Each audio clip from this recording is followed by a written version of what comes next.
L'interruption volontaire de grossesse prend de plus en plus d'ampleur dans nos sociétés africaines et au Bénin en particulier. Plusieurs facteurs expliquent cette pratique chez les jeunes, dont la peur, le manque de communication entre parents et enfants et la pression sociale. Parfois, c'est la peur. La peur conduit certaines jeunes filles à se livrer à cette pratique-là, c'est-à-dire aller se faire avorter clandestinement.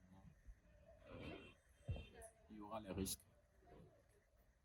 La deuxième chose, c'est la non-préparation. Elle ne se prépare pas, elle ne s'attend pas à cette chose-là. De nos jours, c'est plus à cause de la pression sociale. Le fait qu'elle pense que si c'est qu'elle garde l'enfant, elle aura beaucoup de problèmes au niveau de la sociabilité après. Et ce qui l'a poussé à voter, ce n'est pas forcément une bonne chose, mais ça a libéré de beaucoup de pression. Et aussi le fait du manque d'argent et du manque de moyens pour subvenir aux besoins de l'enfant qui va naître. Et aussi la mauvaise sensibilisation sur le fait des problèmes au niveau du sexe. Par exemple, la peur qu'elle peut ressentir par rapport au fait que leurs parents apprennent ça et autres. Et aussi le fait qu'elles ne veulent pas assumer toutes ces responsabilités-là. Si par exemple on prend une fille qui est entre 18 et 20 ans, souvent elle est en train de continuer les études, qu'elle ne voudra pas forcément avoir un enfant. Et aussi, bon, la charge psychologique aussi, elle n'était pas au courant, peut-être on l'a violée. L'avortement n'est pas une bonne chose, ce n'est pas du tout une bonne chose, ça doit être quelque chose qui fait peur.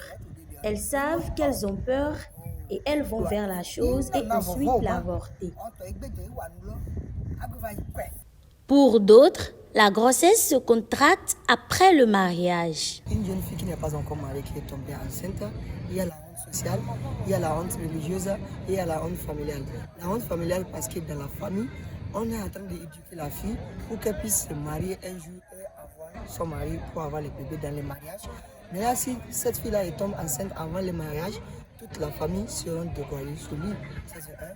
Dans la religion aussi, toute religion enseigne qu'une fille est autorisée d'avoir la grossesse dans les mariages, pas avant le mariage.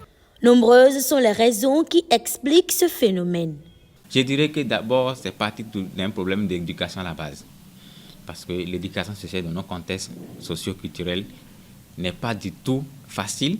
Parce que déjà, c'est tabou, c'est un sujet tabou qui ne s'aborde pas à la maison. Donc, les parents ne participent pas du tout à l'éducation sexuelle de les jeunes filles ou des jeunes garçons qui participent parce qu'une grossesse, c'est toujours un homme et une femme. Alors, si on veut éduquer, si on veut réussir, c'est que ça soit l'éducation de l'homme et l'éducation de la femme. Mais aujourd'hui, les parents abandonnés ne font pas, je vais dire, parce que dans nos contextes, c'est un sujet qu'on n'aborde pas, c'est un sujet très tabou, ce qui fait que les jeunes adolescents se lèvent, ils appellent dans les rues la sexualité et ils en pratiquent comme ils veulent. Et les garçons sont variables selon le type d'avortement adopté. Alors, il y a des pratiques malsaines, comme le fait de se faire avorter par des tiges métalliques ou des bois que les jeunes filles enfoncent dans le vagin, pour pouvoir tuer les bébés qui se forment là, dans le but pour le faire descendre. Ce genre de pratique, par exemple, lorsque c'est pratiqué, forcément la jeune fille en traumatise l'utérus et traverse l'utérus et rentre dans l'utérus même. Ensuite, maintenant, tue l'enfant, mais pas mégade. Le bois traverse également l'utérus et rentre dans l'abdomen. Là, vous voyez, les intestins, le gros intestin, l'estomac, vont passer par cet orifice et descendre dans l'utérus. L'avortement clandestin est l'une des conséquences du manque d'éducation ou d'une mauvaise éducation sexuelle. Près de 200 femmes chaque année meurent au Bénin des suites de complications dues aux avortements non sécurisés selon le gouvernement. Il revient donc aux parents d'assurer le contrôle de ces jeunes filles pour mettre fin à cette pratique.